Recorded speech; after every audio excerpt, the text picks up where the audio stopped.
Hello folks, this is Aitanaja from InspiredRise.com and today we are going to talk about the Asus ROG Phone 3 in detail.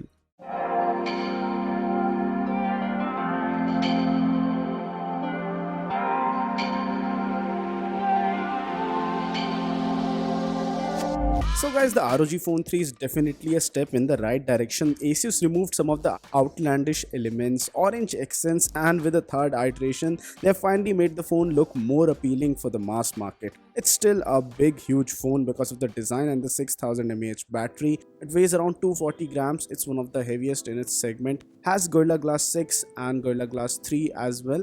Both the front and the back on this phone are really nice in terms of overall feel, and it comes with Snapdragon 865 Plus, which supports 5G. This is one of the fastest smartphones in the Android world right now, and it has really good network reception capabilities as well.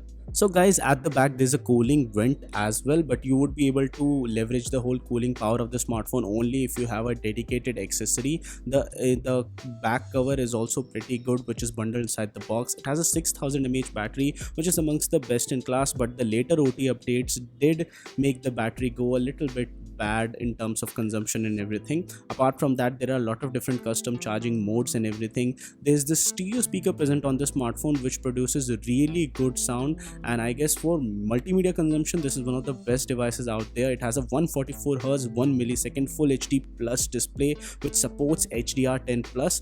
If you are somebody who's going to watch a lot of movies on their smartphone, if you're going to play a lot of games, this is one of the best display experiences that you can get right now. Even in terms of touch latency, it's amongst the fastest, and if you're going to play a lot of games, you would feel that it's one of the best out there in terms of that experience. On the inside, it comes with a UFS 3.1 storage, which is pretty fast, and you get a lot of different variants for the smartphone. There's a 128GB variant, 256GB variant, and if you talk about the camera setup at the back, there's a 64MP f1.8 primary camera, 13MP ultra wide camera, a 5MP macro camera, and if you're somebody who's going to game, here's the breakdown. So when we were playing PUBG on the smartphone, we were able to play it on extreme settings, everything maxed out, and still we were getting consistently 60 frames plus.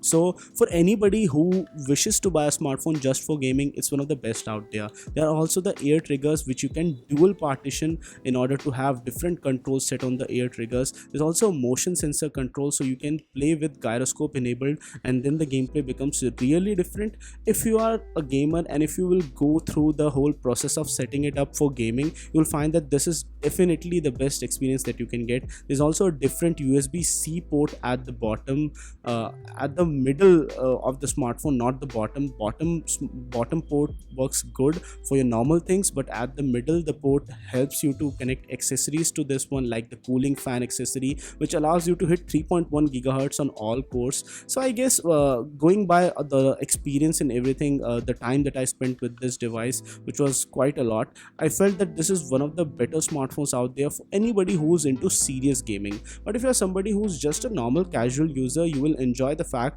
that it does good in a lot of other areas as well. The back camera shoots up to 8K videos, and these are all the image samples taken from the camera of this smartphone. All of the image samples were good enough. It is nowhere near the flagship camera quality that a lot of other smartphones provide, but still I found that the image samples were good enough. The front camera is a 24MP camera, and it captures some great selfies, and I was able to get a lot of detail in almost all of the pictures that I captured, so that was something that I liked a lot. The front camera shoots up to 1080p 30fps videos, so that's a letdown if you consider the fact that the back camera shoots up to 8K videos, which has a lot of range, and you can also shoot 4K HDR videos from this one. Here's a sample of me singing from the smartphone.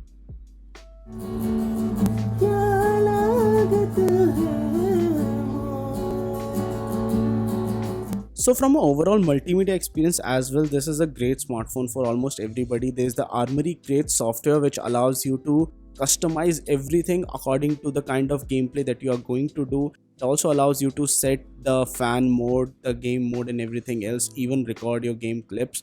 If you talk about Antutu performance, Geekbench performance, this smartphone is definitely the best out there. In terms of pricing, you get this one for almost like 50k, the 8GB 128GB version. And if you're somebody who's going out there to buy a smartphone for great multimedia experience, for great calling experience, and overall general all-around flagship experience, I would suggest this smartphone to you. I won't suggest this smartphone to you you, if you're going out there to buy the best in class camera smartphone, it's definitely an 8 out of 10 or 7.5 out of 10 in terms of the camera department. But if you're somebody who's a gaming enthusiast, if you're somebody who's going to buy a smartphone which might become even better in the future with more updates, I guess this is the one for you. So guys, this was it for this video. In case you like this one, don't forget to smash the thumbs up button and do subscribe to Inspire to Rise for more awesome tech videos like this one. And guys, no matter what you do, stay inspired to rise.